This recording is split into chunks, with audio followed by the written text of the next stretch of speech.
मित्रों नमस्कार। रविवार हो, वक्त हो शाम के 7 बजे का, तो और कुछ नहीं, ये वक्त है आपको एक कविता सुनाने का, एक रचना सुनाने का। आज भी आपको मैं कविता सुना रहा हूँ।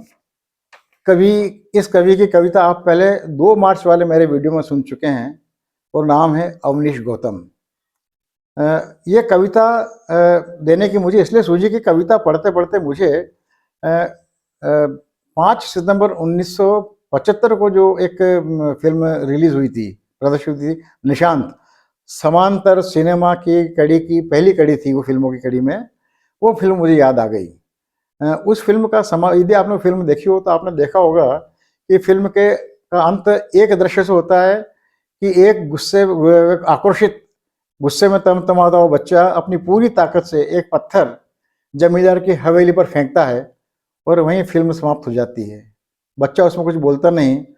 जब मैंने अवनीश गौतम जी की ये कविता पढ़ी तो पढ़ते पढ़ते मुझे वो फिल्म याद आ गई और मुझे लगा कि उस फिल्म में जो बच्चा केवल गुस्से में तमतमाता हुआ बिना बोले जिसने पत्थर फेंका था, शायद वो बच्चा इस कविता में बोल रहा है। उसने चुप रह के पत्थर फेंक के अपनी बात कही थी। यहाँ पर बच्चा आंख में आंख मिलाकर, जबड़े भींच कर, पूरी ताकत से, पूरी शिद्दत से सामने वाले जमींदार को चुनौती दे रहा है। ये कविता अवनीश गौतम की मुश्किल से 20 पंक्तियों कविता है और आपको यकीनन पसंद आएगी, ऐसा मुझे विश्वास है। तो बिना किसी और अगली बात के आपको कविता सुनाता हूँ। कविता का शीर्षक है आपके जैसा। आप कहते हैं मैं प्यार की बात नहीं करता, आप पर भरोसा नहीं करता। आप कहते हैं मैं प्यार की बात नहीं करता, आप पर भरोसा नहीं करता। तो आप ही बताएं, आप पर भरोसा कैसे किया जाए। आपने प्यार से मुझे शक्कर कहा और अपने दूध में घोलकर मुझे गायब कर दिया। गायब क्या कर दिया? आप तो मुझे पी ही गए। आपने प्यार से मुझे शक्कर कहा और अपने दूध में घोलकर मुझे गायब कर दिया। और गायब क्या कर दिया? आप तो मुझे पी ही गए। आप ही बताएं, आप पर भरोसा कैसे किया जाए। फिर आपने मुझे नमक कहा और अपनी दाल में डालकर मुझे गायब कर दिया। और गायब क्या कर दिया? आप तो मुझे खा ही गए।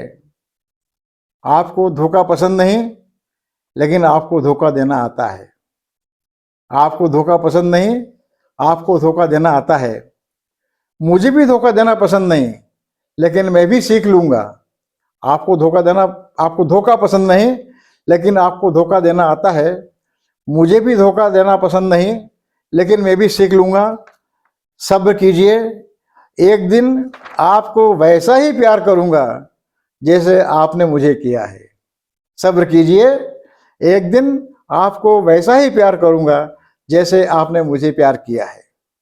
बहुत बहुत धन्यवाद। मुझे लगता है कि आंख में आंख मिलाकर चुनौती कैसे दी जा सकती है सितमगर को, जुल्मी को, उसकी बहुत उत्कृष्ट कविता है ये। इसमें आपकी, हम सबकी आवाज़, शोषितों वंचितों की आवाज़ है। उम्मीद है आपको कविता पसंद आई होगी। बहुत बहुत धन्यवाद। नमस्कार।